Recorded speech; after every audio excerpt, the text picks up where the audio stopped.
ठीक है, तो ये 4th लेक्चर है। ठीक है, चलो आगे बढ़ते हैं। लेकिन आगे बढ़ने से पहले सब दिन की तरह आज भी कुछ अच्छा बात लिखा हुआ है। अच्छा बात क्या लिखा हुआ है? Work hard, work hard. देखो अच्छा बात लिखा हुआ है ये। ठीक है, वर्क हार्ड। ठीक है, और उसके बाद dream big, never give up. ठीक है, ये सफल होने का मंत्र लिखा हुआ है। ठीक है, और मैं तो हमेशा कहता भी हूं, कई बार कहता हूं, ठीक है, कि सफल होने का 2 ही 3 तरीका है। ठीक है, जिसमें सबसे पहला क्या था? Dream big. ठीक है भाई, बड़ा सपना देखो। ठीक है, एक दिन में और बताया हुआ इस बात को, ड्रीम बिग। ठीक है, बहुत बड़ा सपना देखना है, और बहुत बड़ा सपना देखना है तो फिर उसके लिए बड़ा मेहनत करना पड़ेगा ना, क्योंकि सपना देखने से पूरा तो होने वाला है नहीं। ठीक है, तो उसके बाद क्या करना है? Work hard. ठीक है, सेकेंड नंबर जो बात है वो वर्क हार्ड, शानदार मेहनत करना है। जितना बड़ा सपना उतना ज्यादा मेहनत। ठीक है ना, जितना छोटा सपना उतना कम मेहनत, याद रखना है। ठीक है, और कभी कभी क्या होगा? ड्रीम भी बड़ा हम देख रहे हैं, वर्क हार्ड भी हो रहा है, खूब मेहनत कर रहे हैं, खूब मेहनत कर रहे हैं, लेकिन कुछ रिजल्ट मिल नहीं रहा है, तो वहां पे हिम्मत हारने का मन करता रहता है, मन करेगा दूध छोड़ देता है। समझ गया ना? लेकिन वहां पे क्या याद रखना है? Never give up. ठीक है, बिग थिंग्स टेक टाइम। जो बड़ा चीज होता है थोड़ा समय लेता है, तो उतना जल्दी उगताना नहीं रहता है। ठीक है, उतना जल्दी उतावला नहीं होना रहता है कि छोड़ दे छोड़ दे। ठीक है, तो तीसरा जो बात याद रखना है वो है नेवर गिव अप, हार नहीं मानना है। ठीक है, ये बात याद रखना है।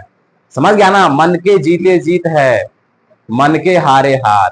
ठीक है, तो ये बात याद रखना है, हार नहीं मानना है।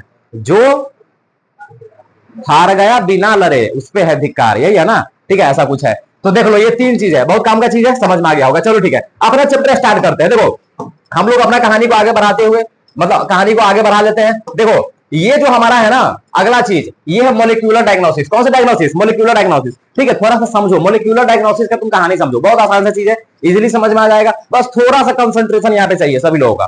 ठीक है, बस थोड़ा सा इधर ध्यान से सुन लो, फिर पूरा का पूरा कहानी खत्म हो जाएगा। ठीक है, देखो मोलिक्यूलर डायग्नोसिस, ठीक है, ये क्या है, क्यों है, ये बाद में बात करेंगे। सबसे पहले थोड़ा सा नॉर्मल बात करते हैं। देखो इधर सुनो, जैसे मान लो कि जब हम लोग बीमार पड़ते हैं, ठीक है, जब हम लोग बीमार पड़ते हैं तो जब डॉक्टर के पास जाओगे ना, तो डॉक्टर कैसे ये कंफर्म करता है कि तुमको सही में बीमारी हुआ है?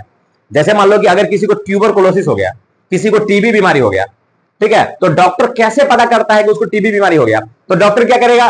तुम जाओगे वहां पे तो तुम्हारा यूरिन जांच करवाएगा, जाओ यूरिन टेस्ट करा के लाओ। कभी कहेगा जाओ ब्लड टेस्ट करा के लाओ, सीरम टेस्ट करा के लाओ, ये टेस्ट करा के लाओ, वो टेस्ट करा कर लाओ, यही करता है ना। ठीक है, यानी कि होता क्या है कि जब हमें कोई बीमारी होता है, यानी कि जब कोई इन्फेक्शन होता है हमें, तो जब कोई पैथोजन हमारे बॉडी में घुसता है तो ब्लड यूरिन उसमें उसका क्या हो जाता है? कंसंट्रेशन बढ़ता है। यही होता है ना। अगर मान लो कि हमें कोई बीमारी है, तो बीमारी फैलाने वाला जो कीटाणु होगा, बीमारी फैलाने वाला जो पैथोजन होगा, ठीक है, उस पैथोजन का मात्रा, उस पैथोजन का कंसंट्रेशन हमारे ब्लड में बढ़ेगा, ब्लड में बढ़ेगा, यूरिन में बढ़ेगा, जहां तहां बढ़ेगा। ठीक है ना? तो डॉक्टर क्या करता है? वो ब्लड का जांच करता है, ब्लड का टेस्ट करता है, और वो चेक करता है कि ब्लड में वो पैथोजन बढ़ा है कि नहीं बढ़ा है। अगर बढ़ा है तो भाई तुमको बीमारी है, अगर नहीं बढ़ा है तो नहीं बीमारी है। ठीक है, अब देखो, यानी कि मिला जुला करके मेरा सिंपल सा कहने का मतलब हुआ कि हमें बीमारी है कि नहीं है, इस बात को कंफर्म करने के लिए हम लोग यूरिन जांच करते हैं, ब्लड जांच करते हैं, और भी अन्य प्रकार का जांच करते हैं। ठीक है, लेकिन इसका एक समस्या है, समझो थोड़ा सा। ये कन्वेंशनल मेथड है, ये पुराने तरीके हैं। ठीक है, इसका कुछ दिक्कत है। दिक्कत क्या है? जैसे मान लो कि अगर किसी को शुरू शुरू में बीमारी हुआ है, जैसे मान लो किसी को एड्स हो रहा है, ठीक है, और एड्स मान लो शुरू शुरू में है, यानी कि मान लो कि उसको उसके बॉडी में एड्स का वायरस घुसे हुए मात्र 1 महीना हुआ है, ठीक है, तो उसके अंदर तुमको कोई एड्स वाला लक्षण नहीं दिखेगा, यहां तक कि एड्स का लक्षण तो 10-10 साल नहीं दिखता है। ठीक है ना? और जब तक लक्षण नहीं दिखेगा तब तक तुम डॉक्टर के पास नहीं जाओगे, जब तक डॉक्टर के पास नहीं जाओगे वो ब्लड यूरिन जांच करेगा नहीं। ठीक है, यानी कि जब तक लक्षण नहीं दिखेगा तब तक हम यूरिन ब्लड जांच कैसे करेंगे? ठीक है ना? तो ये यूरिन ब्लड जांच का ये दिक्कत है। तो होता क्या है यूरिन ब्लड जांच में? वो तब होता है जब कंसंट्रेशन ज्यादा हो। लेकिन अगर मान लो कि एड्स का जो वायरस है वो 4-5 दिन 1 महीना पहले तुम्हारे बॉडी में गया है, तो बीमारी तुमको हो गया ना, बीमारी तो है, लेकिन जब ब्लड और यूरिन जांच करोगे ना, ठीक है, तो वहां पर नहीं पता चलेगा कि तुमको एड्स है कि नहीं है। ठीक है, उसका सिंपल सा कारण है कि जो ब्लड और यूरिन जांच के द्वारा बीमारी का पता लगाया जाता है, वो तब पता लगा पाता है जब ब्लड में या यूरिन में पैथोजन का मात्रा बहुत ज्यादा हो जाए। ठीक है, यानी कि अगर 2-4 HIV का वायरस है उसमें ब्लड में, तो वो यूरिन जांच ब्लड जांच से पता नहीं चलता है। ठीक है ना? वो कब पता चलेगा? जब मान लो बहुत सारा HIV तुम्हारे ब्लड में हो गया, यानी कि जब HIV का कंसंट्रेशन बहुत हो गया, तब जाकर के ब्लड और यूरिन जांच से ये पता चलता है कि चल भाई हाँ इसको बीमारी है। समझ रहे हो ना? यानी कि जो पुराना तरीका है ब्लड जांच करके यूरिन जांच करके, उसका क्या समस्या है? तो उसका एक समस्या है कि भाई ये अर्ली डायग्नोसिस नहीं कर पाता है, यानी कि जब बीमारी शुरू शुरू स्टेज पर है, यानी नया नया बीमारी हुआ है, तो पता नहीं कर पाएगा कि इसको बीमारी है कि नहीं है। ठीक है, वो कब पता कर पाएगा, जब बीमारी बहुते हो जाएगा। ठीक है ना भाई, ये तो दिक्कत वाला बात है, क्योंकि हमें चाहिए एक ऐसा तरीका, ठीक है, कि हमें बीमारी शुरू शुरू में बता दे, क्योंकि अगर शुरू शुरू में हमें बीमारी के बारे में पता चल जाए तो किसी भी बीमारी का इलाज थोड़ा सा आसान हो जाता है। यही कहानी है ना जी, लड़की से समझ रही है हम क्या कर रहे हैं, तो लड़का समझ रहा है। ठीक है, तो मिला जुला करके मेरे कहने का क्या मतलब हुआ, मिला जुला कहने का मतलब हुआ कि हमारा जो पुराना तरीका है, ठीक है, बीमारी को पता लगाने का, वो फ्लॉप कर जाता है। कहां पर, अर्ली डायग्नोसिस में। ठीक है, यानी कि नया नया जब बीमारी हुआ होगा तब वो नहीं पता कर पाएगा इसको बीमारी है कि नहीं है। ठीक है, तो हम क्या करते हैं, उसके बदले नया टेक्नोलॉजी का इस्तेमाल करते हैं जिसका नाम है मॉलिक्यूलर डायग्नोसिस। यानी कि मॉलिक्यूलर डायग्नोसिस, डायग्नोसिस का मतलब होता है बीमारी का पता लगाना। ठीक है, तो मॉलिक्यूलर डायग्नोसिस बीमारी का पता लगाने का, यानी कि बीमारी है कि नहीं है इस बात को कंफर्म करने का एक ऐसा तरीका है, एक ऐसा टेक्नोलॉजी है जिसके द्वारा हम अर्ली डायग्नोसिस कर सकते हैं किसी बीमारी का। यानी कि जब नया नया बीमारी हुआ रहेगा ना, हम तब ये पता कर लेंगे, तभी भी कंफर्म कर सकते हैं इसको बीमारी है कि नहीं है। तो ये है मॉलिक्यूलर डायग्नोसिस। ठीक है, थोड़ा कहानी समझो। देखो, कन्वेंशनल मेथड यानी कि जो पुराना तरीका है, जैसे सीरम और यूरिन एनालिसिस सब, ठीक है, तो जो कन्वेंशनल मेथड है ना, वो अब सुइटेबल नहीं है अर्ली डायग्नोसिस के लिए। देखो ये बात लिखा हुआ है, एनसीआर ये लिखता है, ठीक है ना, कि जो कन्वेंशनल मेथड है हमारा, ठीक है, वो अर्ली डायग्नोसिस नहीं कर पाता है डिजीज का, यानी कि बीमारी का, यानी कि शुरू शुरू में पता नहीं लगा पाता है। ठीक है, तो अब हम कैसे करेंगे, तो ये सिर्फ और सिर्फ पॉसिबल है एक टेक्निक के द्वारा, ठीक है, जिसका नाम है मॉलिक्यूलर डायग्नोसिस। ठीक है, और मॉलिक्यूलर डायग्नोसिस में बहुत सारा टेक्निक है, जैसे पीसीआर टेक्निक है और इलिसा है, समझ गया ना। ठीक है, देखो इसको बहुत सारा लोग इलिसा टेस्ट बोलता है, बहुत सारा लोग एलिसा बोलता है, बहुत सारा लोग एलाइजा बोलता है, तुमको जो बोलना होगा बोल देगा, समझ गया ना, एलिसा टेस्ट। तो ये बात याद है, जैसे पीसीआर हो गया, एलिसा टेस्ट हो गया, तो ये दोनों टेस्ट मॉलिक्यूलर डायग्नोसिस के अंतर्गत आता है। ठीक है, यानी कि इस दोनों का यूज करके हम लोग बीमारी का अर्ली डायग्नोसिस कर सकते हैं। ठीक है, तो मेरे विचार से सब लोगों को समझ में आया होगा। अब देखो थोड़ा सा कहानी समझो, अब थोड़ा सा पीसीआर के बारे में पढ़ते हैं, समझ गया ना। ठीक है, पीसीआर, तो पीसीआर कैसे हमारे काम का है, मतलब देख लो, ये थोड़ा सा देखो पिक्चर देखो, ये पीसीआर थर्मल साइक्लर है। ठीक है, एक बार देखो,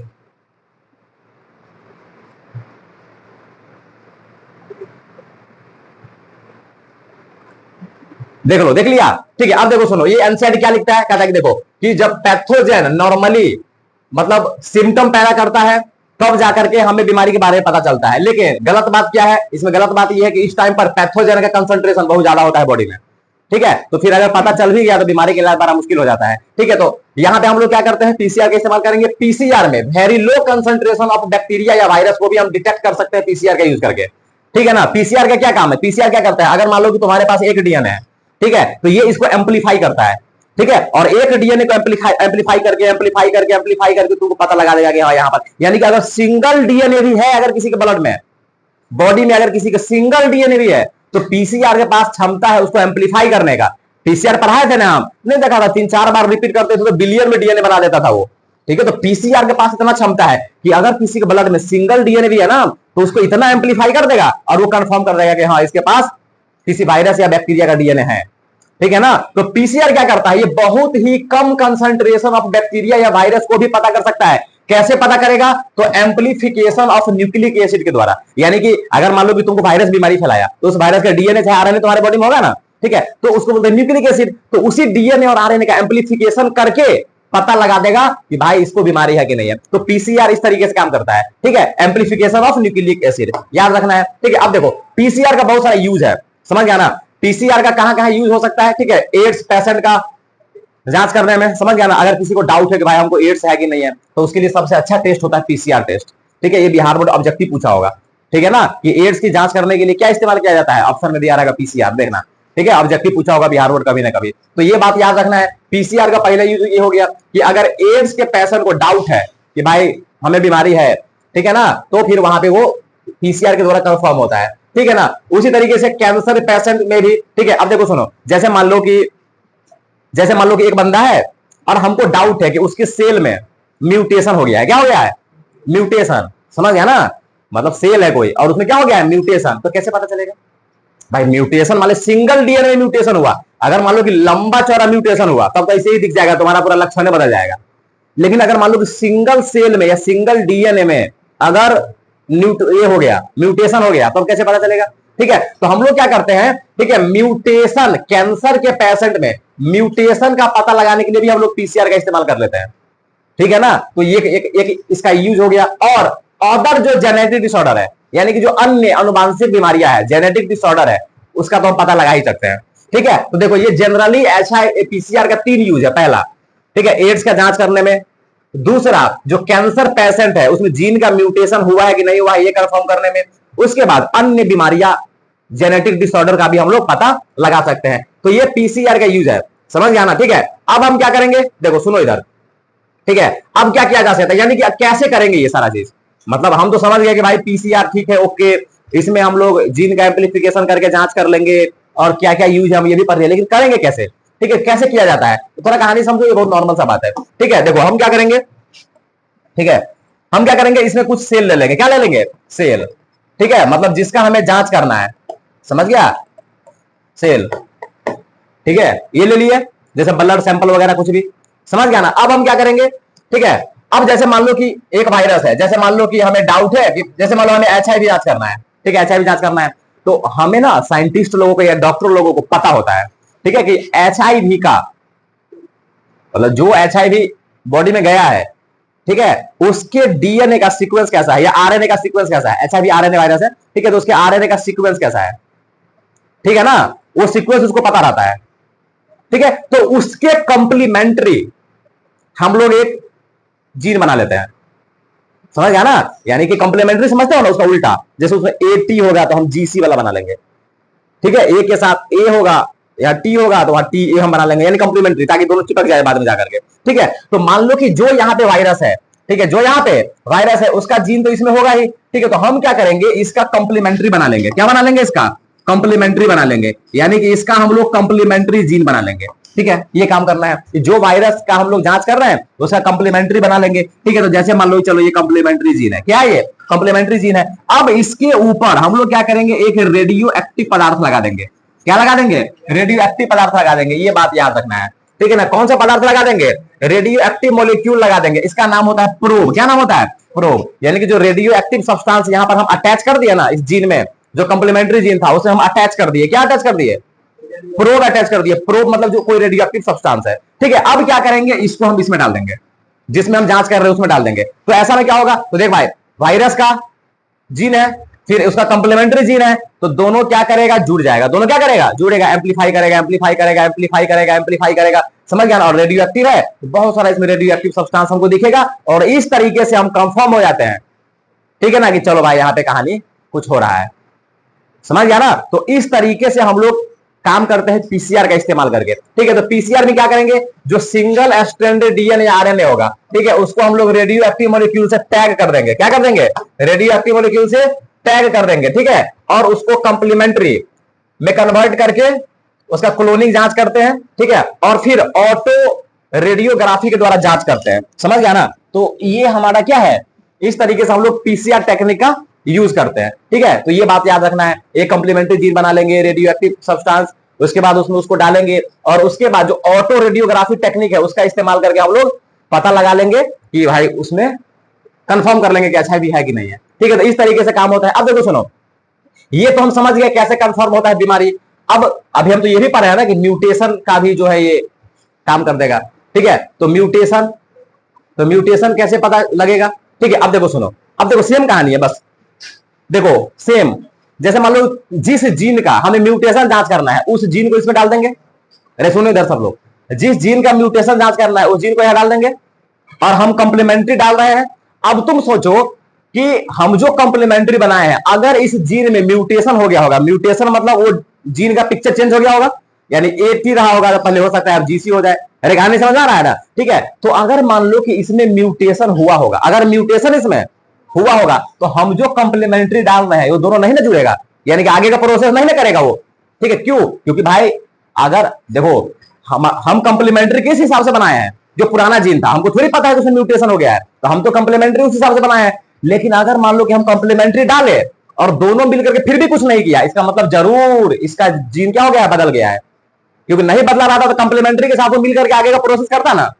क्या समझा, तो इस तरीके से पता लगा देते हैं, ओ कंप्लीमेंट्री डाले तो कुछ नहीं हुआ, इसका मतलब इसके जीन में कुछ बदलाव आ गया है, मतलब म्यूटेशन हो गया है, समझ गया ना। तो इस तरीके से हम लोग म्यूटेशन के बारे में पता लगा लेते हैं, समझ गया ना। तो इस तरीके से हमारा पीसीआर काम करता है। समझ गया ना, बहुत ही शानदार टेक्निक है पीसीआर टेक्निक। तो मेरे विचार से ये पीसीआर सब लोगों को समझ में आ गया होगा। ठीक है, अब देखो अगला जो हमारा टेस्ट है एलिजा टेस्ट। ठीक है, अगला टेस्ट है, ठीक है, इसका फुल फॉर्म याद रखना है, एंजाइम लिंक्ड इम्यूनोसॉर्बेंट एसे। ठीक है, एलिजा टेस्ट का ये फुल फॉर्म होता है। ठीक है, याद रख लेना। अब देखो ये जो टेस्ट है ना, ये किस आधार पर काम करता है? ये एंटीजन और एंटीबॉडी के इंटरेक्शन के आधार पर काम करता है। इसका क्या मतलब हुआ? इसका क्या मतलब हुआ? इसका मतलब ये हुआ, ठीक है सुनो इधर थोड़ा कहानी समझो। जैसे मान लो कि हम यहां पे जांच कर रहे हैं, ठीक है, यहां पे हम क्या कर रहे हैं? जांच कर रहे हैं। अगर मान लो कि कोई वायरस हमारे बॉडी में घुसा है, ठीक है, अगर मान लो कोई वायरस हमारे बॉडी में घुसा है, तो एंटीजन भी अंदर जाएगा ना। अरे बाहर से कोई चीज आता है, वो एंटीजन है। क्या है वो? एंटीजन। फिर उसको मारने के लिए हमारा बॉडी क्या बनाता है? एंटीबॉडी।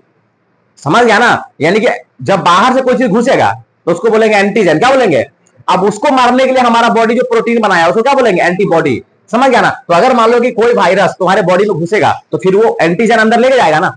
क्या समझा? ठीक है, तो एंटीजन लेके जाएगा। तो चलो मान लो कि यहां पर एंटीजन है, ये एंटीजन उपस्थित है। क्या है ये? एंटीजन यहां पर उपस्थित है।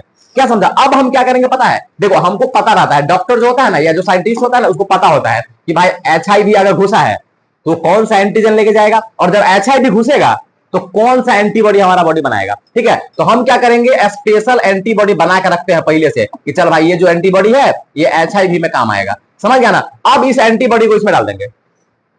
एंटीजन ऑलरेडी पहले से था, अब हम एंटीबॉडी डाल दिए। क्या समझा? जब एंटीबॉडी डाल दिए, ठीक है, तो फिर ये आपस में जुड़ जाएगा ना, क्योंकि एंटीजन और एंटीबॉडी आपस में जुड़ जाता है। समझ गया? और जुड़ने के बाद प्रोडक्ट बनाएगा। जुड़ने के बाद क्या बनाएगा? प्रोडक्ट बनाएगा। फिर उसको हम लोग कलर वगैरह में डालते हैं, यानी कि क्रोमोजेनिक पदार्थ में डालते हैं। किसमें डालेंगे? क्रोमोजेनिक सब्सटेंस में। ठीक है, क्योंकि एंटीजन और एंटीबॉडी मिल करके जो बनाएगा, ठीक है, वो इसको कलर में कन्वर्ट करेगा, ब्लू कलर में। किसमें कन्वर्ट करेगा? ब्लू कलर में। अगर मान लो कि दोनों जुड़ गया, इसका मतलब क्या हुआ? इसका मतलब वो पहले से इसमें एंटीजन है, और एंटीजन है इसका मतलब सही में वायरस तुम्हारे बॉडी में घुसा है। और अगर मान लो कि हम एंटीबॉडी डाले और कोई प्रोडक्ट नहीं बना, यानी कि किसी के साथ जुड़वे नहीं किया, इसका मतलब तू एंटीबॉडी तो डाला लेकिन उसमें एंटीजन नहीं था, और एंटीजन नहीं था इसका मतलब कोई वायरस तुम्हारे बॉडी में नहीं घुसा है। समझ गया ना? तो इस तरीके से एलिसा टेस्ट काम करता है। ठीक है, तो जो एलिसा टेस्ट है वो एंटीजन और एंटीबॉडी इंटरेक्शन के कंसेप्ट पर काम करता है, ये बात याद रखना है। ठीक है ना? अब इसमें एंटीजन वगैरह और एंटीबॉडी सिंथेसाइज करके हम लोग डिटेक्ट उटेक्ट करते हैं, कैसे करते हैं पूरा कहानी हम समझा दिए। ठीक है ना? ये बात याद रखना है। तो ये सब तुम्हारा एलिसा टेस्ट। कौन सा टेस्ट? Elisa test. ये दो टेस्ट है, हम लोग पूरा का पूरा मॉलिक्यूलर डायग्नोसिस खत्म कर दिए। ठीक है, तो ये है हमारा मॉलिक्यूलर डायग्नोसिस। देखो घर पे जाके इसको ढंग से पढ़ो, नहीं समझ में आ रहा है दोबारा वीडियो को देखो, सबको समझ में आ जाएगा। ठीक है ना? तो ये चीज है, देख लो ये चीज है। तो ये था मॉलिक्यूलर डायग्नोसिस, और दोनों का दोनों बहुत शानदार चीज है, एलिसा टेस्ट और पीसीआर, दोनों शानदार टेक्निक है। ठीक है, और हम लोग दोनों को पढ़ लिए ढंग से। एनसीईआरटी घर जाकर पढ़ो, इतना ही बात लिखा होगा एनसीईआरटी में। ठीक है, इससे ज्यादा नहीं लिखा होगा क्योंकि पूरा एनसीईआरटी तो यहाँ पे लिखा हुआ है। ठीक है, तो ये एलिसा टेस्ट है, और इससे पहले क्या पढ़े हम लोग? PCR test. ठीक है, तो हम लोग पूरा मॉलिक्यूलर डायग्नोसिस खत्म कर दिए, और इस तरीके से हम लोग मेडिसिन में बायोटेक्नोलॉजी का एप्लीकेशन भी खत्म कर दिए। ठीक है, कितना कितना देर का वीडियो बना देखो तो, 22 मिनट। ठीक है, चलो ये टाइम कितना हुआ? अभी समय हमारे पास बहुत है। ठीक है, चलो बना हेडलाइन ट्रांसजेनिक एनिमल्स। ठीक है, रहने दे, पढ़ा दे, रहने दे। 7:40 तक मेरा क्लास है, यानी कि 15-16 मिनट और बचा हुआ है। चलो ठीक है, चलो इसको पढ़ा देते हैं, ट्रांसजेनिक एनिमल्स को पढ़ा देते हैं। ठीक है, थोड़ा सा ध्यान दो इधर। ट्रांसजेनिक एनिमल्स, ये अगला टॉपिक है हमारा। हम लोग एग्रीकल्चर में भी यूज कर लिए और मेडिसिन में भी। अब अगला टॉपिक क्या है? Transgenic animals. देखो ट्रांसजेनिक एनिमल्स किसको बोलते हैं? ठीक है, तुम लोग हम बताए हुए थे फर्स्ट लेक्चर में ही जब ये बायोटेक्नोलॉजी स्टार्ट किए थे। ठीक है, हमारे पास कुछ ऐसा एनिमल्स होता है जिसके जीन में हम लोग छेड़खानी कर देते हैं। ठीक है ना? यानी कि कुछ ना कुछ उसके जीन में छेड़खानी करेंगे। ठीक है, क्या छेड़खानी करेंगे? या तो बाहर से कोई जीन डाल देंगे, यानी तो कोई जीन हटा देंगे, कुछ ना कुछ करेंगे, यानी कि जीन के साथ खेला करना है। समझ गया ना? ठीक है, तो वैसा एनिमल्स जिसके जीन में अल्टर किया गया है, ठीक है ना, ये बात याद रखना है। तो वैसा एनिमल्स जिसके जीनोम में कुछ ना कुछ चेंजेस किया गया है बाहर का जीन डाल करके, समझ गया ना, तो उसको बोलते हैं ट्रांसजेनिक एनिमल्स। कौन सा एनिमल्स? Transgenic animals. एग्जांपल चूहा, रैबिट, पिग्स, कुछ हो सकता है। समझ गया ना? ट्रांसजेनिक एनिमल्स है ये सब। ठीक है, और जितना दुनिया में ट्रांसजेनिक एनिमल्स है ना, उसका 95% चूहा है, माइस। माइस मतलब होता है चूहिया, समझ गया ना, लेकिन हम इसको चूहा ही बोल देंगे। ठीक है, तो जितना भी ट्रांसजेनिक एनिमल्स हम बनाए हुए हैं उसमें 95% क्या है? माइस है। ठीक है, तो ट्रांसजेनिक एनिमल समझी लड़की लोग? तू लोग समझा? ट्रांसजेनिक एनिमल क्या है? वैसा एनिमल क्या है ट्रांसजेनिक एनिमल? वैसा एनिमल जिसके जीनोम को चेंज कर दिया गया है बाहर से कोई जीन डीएनए डाल करके, उसको हम क्या बोलेंगे? Transgenic animal. जैसे हम लोग गाय वगैरह से बना लेते हैं ना, तुम लोग बताए थे फर्स्ट लेक्चर में, ठीक है, बाकी और तो पढ़ना ही है, ठीक है। देख लो ये सुअर, तो सुअर देख करके याद आ रहा है हमको, क्या हाल चाल है तुम लोगों का, समझ रहा है ना? ठीक है।